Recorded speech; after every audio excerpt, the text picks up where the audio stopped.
दोस्तों, तो कैसे हो आप?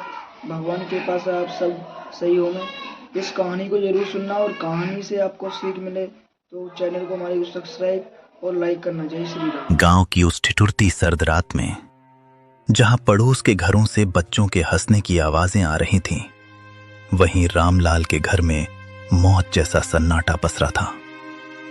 रामलाल, जिसने कभी बड़े बड़े भोज में राजाओं की तरह 56 भोग परोसे थे, आज अपनी ही बहू की जली हुई और सख्त रोटियां निगलने को मजबूर था।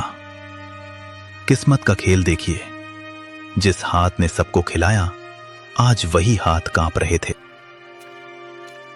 थाली को पैर से जमीन पर घसीटते हुए, लो निगल लो इसे। सारा दिन खटिया तोड़ते हो, कम से कम ये जली रोटियां तो खा ही सकते हो। और सुन लो बुढ़े, कल सुबह सूरज निकलने से पहले आंगन चकाचक साफ मिलना चाहिए। मुफ्त की रोटियां तोड़ना बंद करो। तुम्हारी इस खांसी और मनहूसियत ने घर का सुकून छीन लिया है। बेटी, गला सूख रहा है। अगर थोड़ा सा गुड़ का टुकड़ा मिल जाता तो ये सूखी रोटी अंदर उतर जाती। गुड़ चाहिए इन्हें? अरे अपनी औकात देखिए। जब से मां गई है तुम हमारे सिर पर बोझ बन गए हो। सच तो यह है कि तुम्हें भी मां के साथ ही चले जाना चाहिए था। अब यहां हमारे टुकड़ों पर पल रहे हो और नखरे ऐसे जैसे अभी भी किसी रियासत के रसोइये हो। बेटा, जिस दिन तू पैदा हुआ था उस दिन मैंने पूरे गांव को घी के लड्डू खिलाए थे। तुझे अपनी हथेलियों पर छांव देकर बड़ा किया। क्या यही दिन देखने के लिए मैंने तुझे काबिल बनाया था? तभी 7 साल का पोता गोलू दौड़ता हुआ आता है और रामलाल के गले लग जाता है। उसकी आंखों में गुस्सा और दुख दोनों हैं। पापा, आप दादाजी को ऐसे क्यों बोल रहे हो? जब मुझे डर लगता है तो यही दादाजी मुझे अपनी गोदी में सुलाते हैं। माँ, आपने इन्हें जली हुई रोटी क्यों दी? क्या आप मुझे भी बड़े होकर ऐसी ही रोटी दोगी? चुप कर गोलू, तू नहीं जानता, ये बूढ़े लोग सिर्फ परेशानी बढ़ाते हैं। जा अपने कमरे में। नहीं जाऊंगा। पापा, दादाजी बोझ नहीं है, ये तो हमारे घर का आशीर्वाद है। आप कहते हो ना कि ये आपके टुकड़ों पर पल रहे हैं, पर दादाजी ने तो मुझे बताया था कि ये घर और ये खेत उन्होंने अपनी मेहनत से बनाए हैं। फिर ये आपके टुकड़े कैसे हुए? गोलू, तू छोटा है, बड़ों के बीच मत बोल। रामलाल का दर्द तो फिर भी खुले आसमान के नीचे था, जिसे हवाएं सहला देती थीं। पर नेकी राम की सिसकियां उन 4 दीवारों के पीछे दम तोड़ रही थीं, जिन्हें उसने खुद अपने पसीने से सींचा था। उसका बेटा पवन और बहू शीला ने उसे घर के पीछे एक ऐसे स्टोर रूम में फेंक दिया था जहां कबाड़ और मकड़ी के जालों के सिवा कुछ न था। उस अंधेरी कोठरी में नेकी राम का वजूद भी उस पुराने सामान जैसा हो गया था जिसे अब कोई छूना नहीं चाहता। शीला, उफ, कितनी सड़ांध और बदबू आती है इस काल कोठरी से। पवन, कल इस बुढ़े के बर्तन एकदम अलग कर देना। मेरे बच्चों को सख्त हिदायत है कि इनके हाथ का छुआ पानी भी न पिएं, कहीं कोई बीमारी न लग जाए। और हाँ, आज इन्हें रात का खाना मत देना, सजा मिलनी चाहिए इन्हें। आज गलती से इन्होंने दीवान खाने के सोफे पर हाथ रख दिया था, सारा सोफा गंदा कर दिया। बेरहमी से कमरे के अंदर झांकते हुए, बिल्कुल सही कह रही हो शीला। पिताजी, आपकी वो पुरानी डायरी और वो टूटा हुआ चश्मा मैंने आज सुबह ही कूड़े के ढेर में फेंक दिया है। अब आपको पढ़ने लिखने की क्या जरूरत? आप बस इस अंधेरे कोने में पड़े रहिए और अपनी मौत का इंतजार कीजिए। हमारी जिंदगी में दखल देना बंद कर दो। बेटा पवन, अपनी जवानी की एक एक पाई जोड़कर मैंने ये आलीशान घर बनाया था ताकि तू और तेरे बच्चे सुकून से रह सकें। आज उसी घर का एक कोना मुझे नसीब नहीं। आज मुझे ही तू कूड़ा कह रहा है। जिस चश्मे से मैं तुझे पढ़ते हुए देखता था उसे ही फेंक दिया। तभी नेकीराम की 6 साल की पोती पिंकी चुपके से कमरे में दाखिल होती है। उसके हाथ में एक छोटी सी पानी की बोतल और अपनी टिफिन से बची इन बातों की भनक ज्योति को लगी तो वो मीरा को लेकर सीधा सरपंच के वहां पहुंची। सरपंच जी, हमें आपसे इंसाफ चाहिए था। मेरे माँ बाबूजी की जमीन पर मेरे चाचा जबरदस्ती का दावा कर रहे हैं और आप लोग उनका साथ दे रहे हैं। मुझे आपसे यह उम्मीद नहीं थी। हम कोई अबला नहीं है, हम ऐसे चुप नहीं रहेंगे।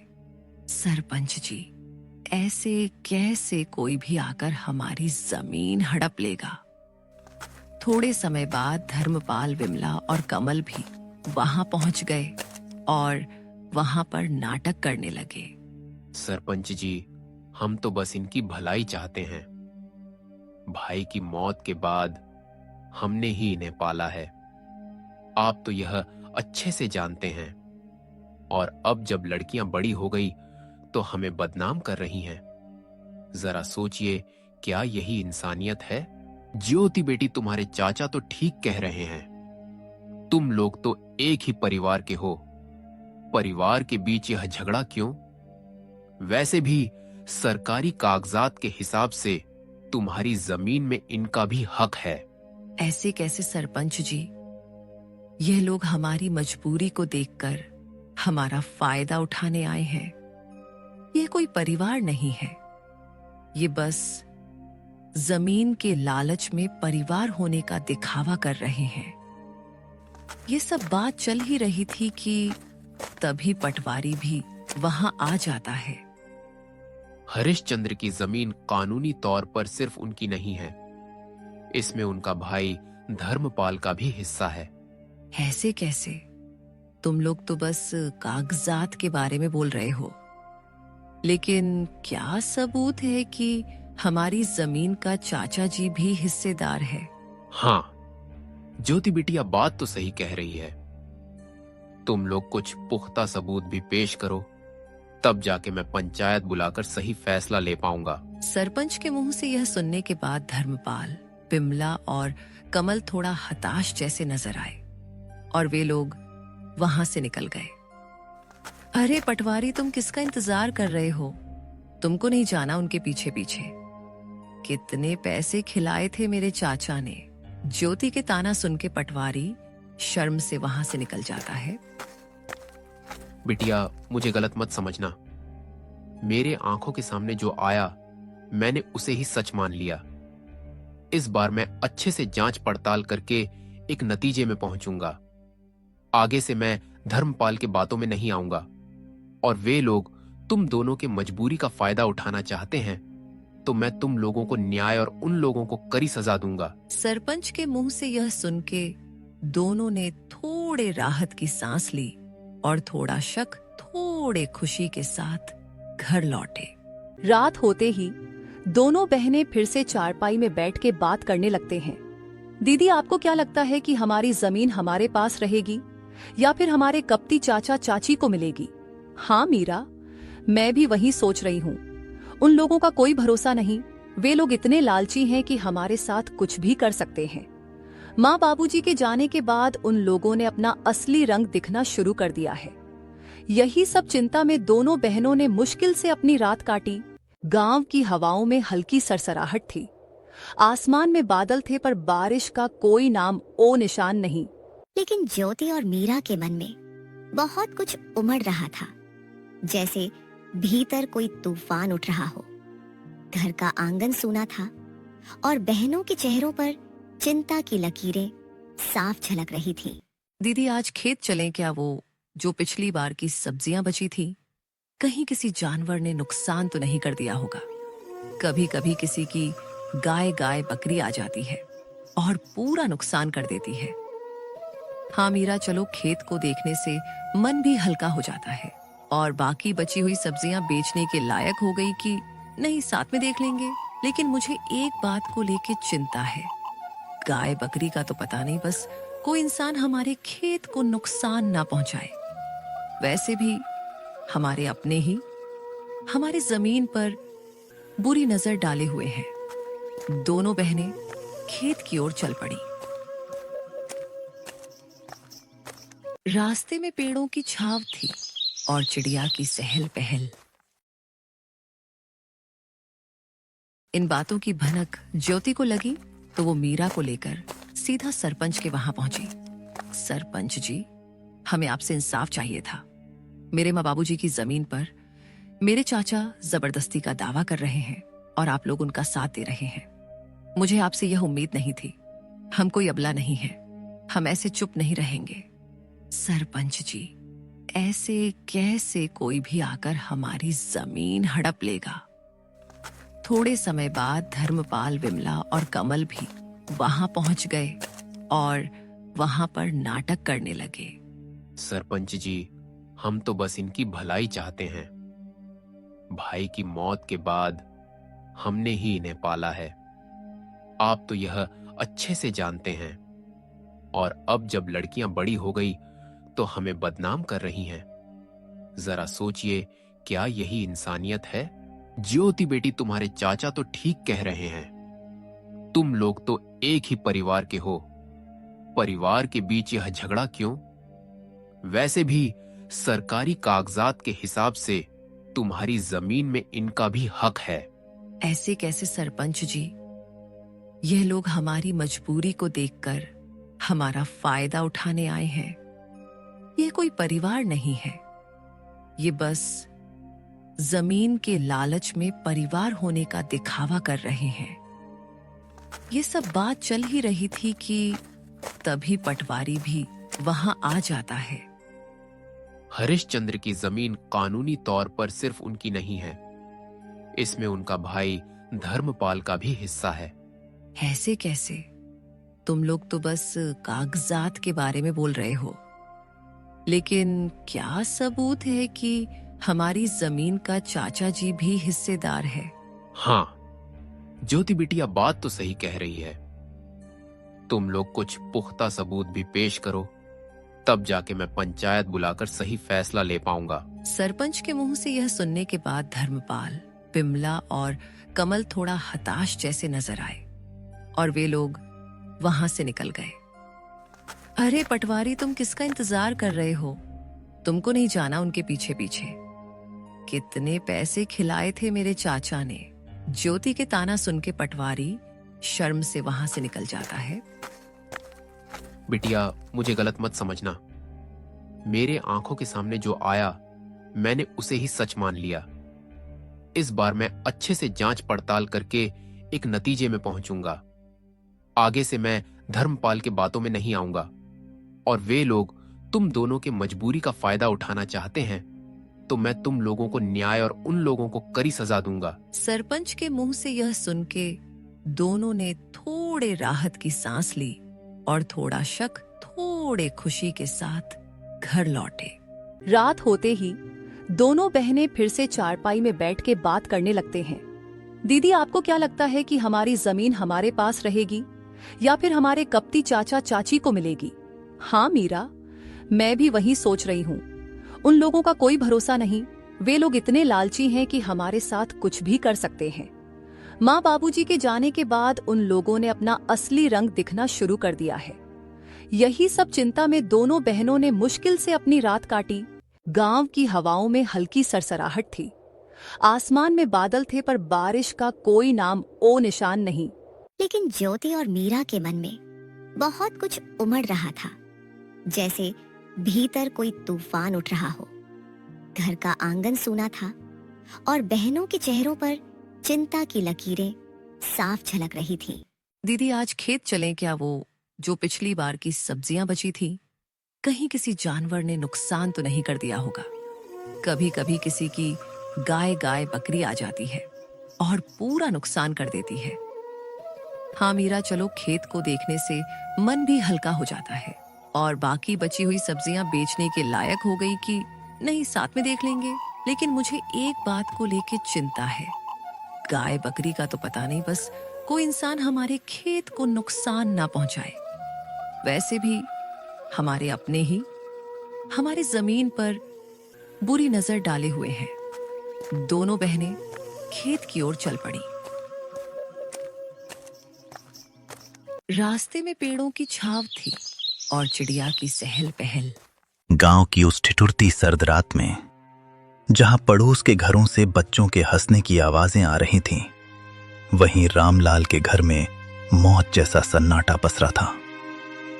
रामलाल, जिसने कभी बड़े बड़े भोज में राजाओं की तरह 56 भोग परोसे थे, आज अपनी ही बहू की जली हुई और सख्त रोटियां निगलने को मजबूर था। किस्मत का खेल देखिए, जिस हाथ ने सबको खिलाया, आज वही हाथ कांप रहे थे। थाली को पैर से जमीन पर घसीटते हुए, लो निगल लो इसे, सारा दिन खटिया तोड़ते हो, कम से कम ये जली रोटियां तो खा ही सकते हो। और सुन लो बुढ़े, कल सुबह सूरज निकलने से पहले आंगन चकाचक साफ मिलना चाहिए। मुफ्त की रोटियां तोड़ना बंद करो। तुम्हारी इस खांसी और मनहूसियत ने घर का सुकून छीन लिया है। बेटी, गला सूख रहा है। अगर थोड़ा सा गुड़ का टुकड़ा मिल जाता तो ये सूखी रोटी अंदर उतर जाती। गुड़ चाहिए इन्हें? अरे अपनी औकात देखिए। जब से मां गई है तुम हमारे सिर पर बोझ बन गए हो। सच तो यह है कि तुम्हें भी मां के साथ ही चले जाना चाहिए था। अब यहां हमारे टुकड़ों पर पल रहे हो और नखरे ऐसे जैसे अभी भी किसी रियासत के रसोइये हो। बेटा, जिस दिन तू पैदा हुआ था उस दिन मैंने पूरे गांव को घी के लड्डू खिलाए थे। तुझे अपनी हथेलियों पर छांव देकर बड़ा किया। क्या यही दिन देखने के लिए मैंने तुझे काबिल बनाया था? तभी 7 साल का पोता गोलू दौड़ता हुआ आता है और रामलाल के गले लग जाता है। उसकी आंखों में गुस्सा और दुख दोनों हैं। पापा, आप दादाजी को ऐसे क्यों बोल रहे हो? जब मुझे डर लगता है तो यही दादाजी मुझे अपनी गोदी में सुलाते हैं। माँ, आपने इन्हें जली हुई रोटी क्यों दी? क्या आप मुझे भी बड़े होकर ऐसी ही रोटी दोगी? चुप कर गोलू, तू नहीं जानता, ये बूढ़े लोग सिर्फ परेशानी बढ़ाते हैं। जा अपने कमरे में। नहीं जाऊंगा। पापा, दादाजी बोझ नहीं हैं, ये तो हमारे घर का आशीर्वाद है। आप कहते हो ना कि ये आपके टुकड़ों पर पल रहे हैं, पर दादाजी ने तो मुझे बताया था कि ये घर और ये खेत उन्होंने अपनी मेहनत से बनाए हैं। फिर ये आपके टुकड़े कैसे हुए? गोलू, तू छोटा है, बड़ों के बीच मत बोल। रामलाल का दर्द तो फिर भी खुले आसमान के नीचे था, जिसे हवाएं सहला देती थीं। पर नेकी राम की सिसकियां उन 4 दीवारों के पीछे दम तोड़ रही थीं, जिन्हें उसने खुद अपने पसीने से सींचा था। उसका बेटा पवन और बहू शीला ने उसे घर के पीछे एक ऐसे स्टोर रूम में फेंक दिया था, जहां कबाड़ और मकड़ी के जालों के सिवा कुछ न था। उस अंधेरी कोठरी में नेकी राम का वजूद भी उस पुराने सामान जैसा हो गया था, जिसे अब कोई छूना नहीं चाहता। शीला, उफ, कितनी सड़ांध और बदबू आती है इस काल कोठरी से। पवन, कल इस बुढ़े के बर्तन एकदम अलग कर देना। मेरे बच्चों को सख्त हिदायत है कि इनके हाथ का छुआ पानी भी ना पिएं, कहीं कोई बीमारी ना लग जाए। और हाँ, आज इन्हें रात का खाना मत देना, सजा मिलनी चाहिए इन्हें। आज गलती से इन्होंने दीवान खाने के सोफे पर हाथ रख दिया था, सारा सोफा गंदा कर दिया। बेरहमी से कमरे के अंदर झांकते हुए, बिल्कुल सही कह रही हो शीला। पिताजी, आपकी वो पुरानी डायरी और वो टूटा हुआ चश्मा मैंने आज सुबह ही कूड़े के ढेर में फेंक दिया है। अब आपको पढ़ने लिखने की क्या जरूरत? आप बस इस अंधेरे कोने में पड़े रहिए और अपनी मौत का इंतजार कीजिए। हमारी जिंदगी में दखल देना बंद कर दो। बेटा पवन, अपनी जवानी की एक एक पाई जोड़कर मैंने ये आलीशान घर बनाया था, ताकि तू और तेरे बच्चे सुकून से रह सकें। आज उसी घर का एक कोना मुझे नसीब नहीं। आज मुझे ही तू कूड़ा कह रहा है। जिस चश्मे से मैं तुझे पढ़ते हुए देखता था, उसे ही फेंक दिया। तभी नेकीराम की 6 साल की पोती पिंकी चुपके से कमरे में दाखिल होती है। उसके हाथ में एक छोटी सी पानी की बोतल और अपनी टिफिन से बची अब भी एक जिद थी। नहीं, मैं हार नहीं मानूंगी। मैं माँ हूँ और माँ कभी घोंसले में बैठकर अपने बच्चों को यूं मरता नहीं देख सकती। अगर इनको बचाना है तो मुझे लड़ना होगा, बीमारी से भी, अकेलेपन से भी और इस जंगल की बेरहमी से भी। लेकिन उसके मन में एक सवाल लगातार घूमता रहा। क्या ये कल सुबह मेरी... बिना वक्त गवाए दोनों उड़ चले। जंगल के भीतर झाड़ियों के पीछे एक पुराना सा बिल था। बाहर लगे बोर्ड पर लाल निशान से पता चल गया, यही डॉक्टर का घर है। डॉक्टर साहब, जल्दी बाहर आइए। एक माँ के बच्चे बीमार हैं, बहुत बुरे हाल में हैं। कुछ पल बाद डॉक्टर चिंटू बाहर आए। कितने दिनों से बीमार है? 2 दिन से, लेकिन रात में हालत और बिगड़ गई। ले चलो मुझे, मैं खुद देखूंगा। कुछ देर में तीनों घोंसले पर पहुंचे। डॉक्टर ने बच्चों को चेक कर लिया। ये साधारण बुखार नहीं है, ये वायरल है। बच्चों के शरीर में लड़ने की ताकत नहीं बची है। तो क्या ये मर जाएंगे? मैं कुछ नहीं कह सकता। मैं दवा दूंगा, अगर ऊपर वाले ने चाहा तो बच जाएंगे, पर मैं कोई गारंटी नहीं देता। तुम तो डॉक्टर हो, तुम्हारे पास उम्मीद होनी चाहिए। मैं दवा दे सकता हूं बहन, चमत्कार नहीं। जब शरीर साथ नहीं देता तो दवा भी हार जाती है। अब ये तेरी ममता और भगवान की मर्जी पर है। चिकी जानती थी अब उसके हाथ में कुछ नहीं बचा था। वो निकल पड़ी एक उम्मीद में। वो जा रही थी उस पेड़ की ओर जो जंगल के बीचों बीच सबसे ऊंचा था, एक ऐसा स्थान जिसे पक्षी शांत शिखर कहते थे। वहां कोई शिकारी नहीं आता, न चीलें बैठती हैं, न कौवे मंडराते। ये कोई आम डाल नहीं थी, ये वो जगह थी जहां आकाश और आत्मा एक हो जाते हैं, जहां हर पत्ता, हर हवा, हर किरण साक्षात ब्रह्मांड की भाषा बोलती है। चिकी वहां पहुंची, कांपती, थकी हुई लेकिन जिंदा उम्मीद से भरी हुई। उसने आंखें बंद की और गहराई से सांस ली। हे ब्रह्मांड, मैं तुझसे मांगने नहीं आई, मैं तेरे आगे झोली नहीं फैला रही, मैं तुझसे लड़ने आई हूँ अपने बच्चों के लिए। उसकी आवाज जंगल में गूंज उठी। मैं एक चिड़िया हूँ, हाँ मामूली, पर मेरी ममता मामूली नहीं। तूने मुझे पंख दिए हैं, लेकिन आज मैं उनसे आसमान नहीं, तुझसे जवाब मांग रही हूँ। क्यों मेरे बच्चों को तूने इस बुखार की आग में झोंका? तू ही बता। उसने आकाश की ओर देखा। उसका शरीर कांप रहा था, लेकिन उसकी आवाज पत्थर तोड़ देने वाली थी। तू सब देखता है ना, तो देख देख मेरे बच्चों की तड़प। अगर तेरे नियमों में न्याय बाकी है, अगर इस जंगल में जीवन के लिए कोई जगह है, तो मेरे बच्चों को लौटा दे, वरना इस शांत शिखर से एक मरे हुए माँ की चीख उठेगी जो पीढ़ियों तक गूंजेगी। बाद उसने आंखें बंद की और गहराई से सांस ली। हे ब्रह्मांड, मैं तुझसे मांगने नहीं आई, मैं तेरे आगे झोली नहीं फैला रही, मैं तुझसे लड़ने आई हूँ अपने बच्चों के लिए। उसकी आवाज जंगल में गूंज उठी। मैं एक चिड़िया हूँ, हाँ मामूली, पर मेरी ममता मामूली नहीं। तूने मुझे पंख दिए हैं, लेकिन आज मैं उनसे आसमान नहीं, तुझसे जवाब मांग रही हूँ। क्यों मेरे बच्चों को तूने इस बुखार की आग में झोंका? तू ही बता। उसने आकाश की ओर देखा। उसका शरीर कांप रहा था, लेकिन उसकी आवाज पत्थर तोड़ देने वाली थी। तू सब देखता है ना, तो देख देख मेरे बच्चों की तड़प।